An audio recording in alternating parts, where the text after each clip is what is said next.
اسلام زندگی گزارنے کے لیے ایک ایسا بہترین نظام دیتا ہے، اس نظام کا تعلق ہماری ذاتی زندگی سے بھی ہے، ہماری جو سوشل لائف ہے اس کے ساتھ بھی ہے، ہمارے تجارتی معاملات کے ساتھ بھی ہے۔ آج کی حدیث دو مختصر سے جملوں پر مشتمل ہے، لیکن جب میں نے اس کی شرح دیکھی تو امام بخاری، امام المحدثین، امیر المومنین فی الحدیث، امام بخاری رحمہ اللہ نے ادب المفرد کے اندر پورا ایک باب باندھا اس حوالے سے، اجازت لینے کے حوالے سے۔ تو انشاءاللہ زندگی نے وفا کی تو پورا وہ ایک نشست میں ان تمام روایات کو انشاءاللہ العزیز ہم پڑھنے کی سعادت حاصل کریں گے۔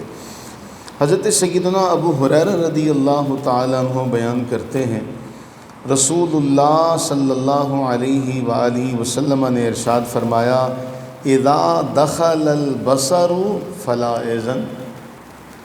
دو مختصر سے جملے۔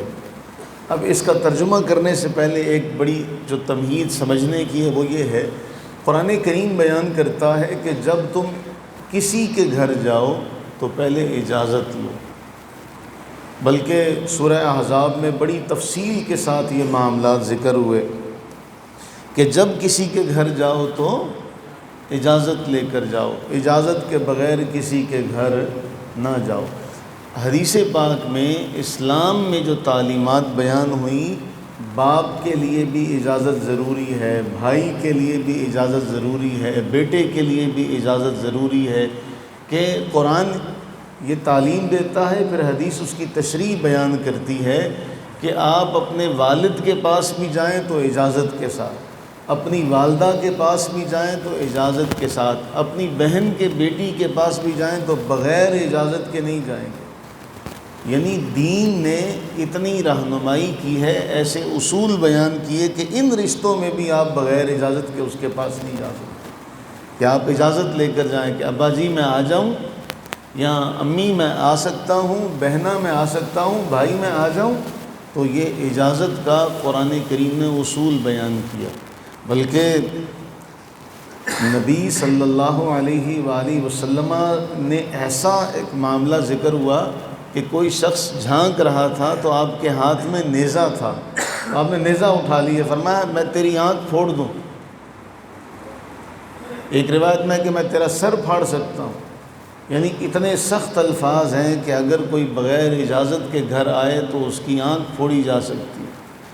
اب اس حدیث میں کہا گیا اذا دخل البصر فلا اذن، جب آنکھ داخل ہو گئی تو پھر اجازت کا کیا مطلب ہے؟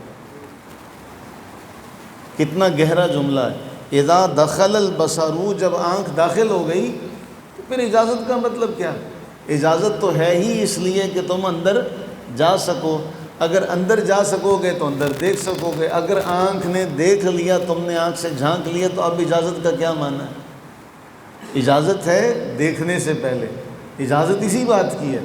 تو جب کسی کے گھر جایا جائے تو اجازت لی جائے، اور جھانکنے کا مطلب ہی داخل ہونا ہے۔ تو یہ تو نہیں کوئی کہہ سکتا جی میں تو صرف جھانک ہی رہا تھا۔ تو ہمارے ہاں اس بات کو اسلام نے کسی بھی شخص کی ذاتی زندگی کو جو اہمیت دی ہے، آپ اس جملے سے اندازہ لگائیں کہ آنکھ چلی گئی تو پھر اجازت لینے کا کیا معاملہ؟ اس میں پھر سب چیزیں آ جاتی ہیں۔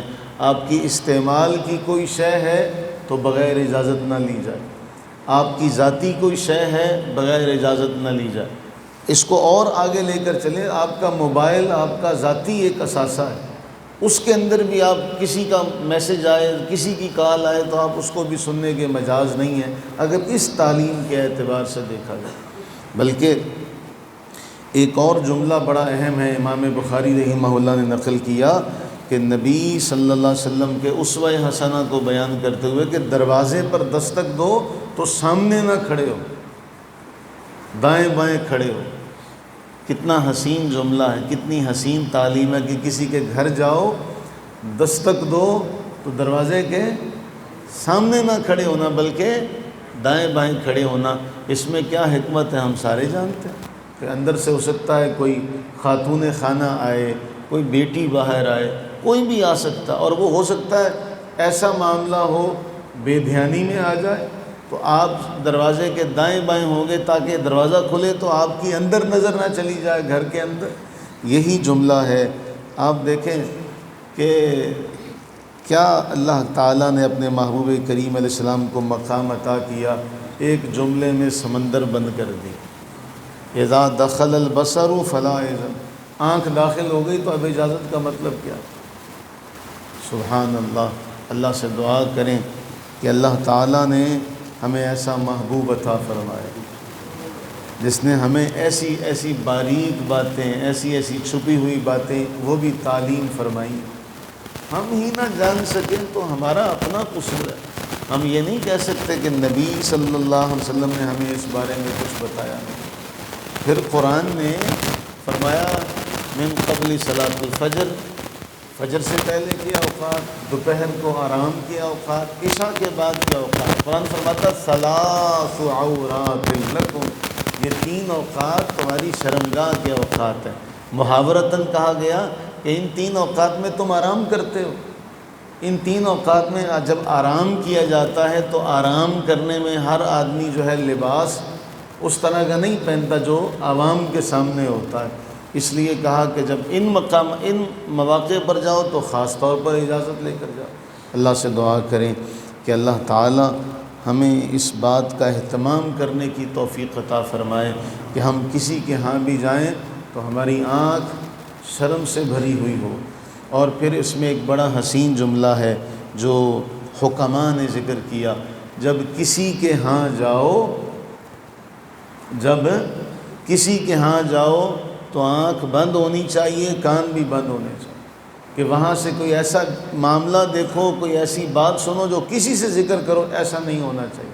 جب کسی کے ہاں جاؤ تو تمہاری آنکھ بھی، تمہارے کان بھی بند ہونے چاہیے. اللہ تعالی ہمیں ایسی حیا عطا فرمائے. آمین ثم آمین.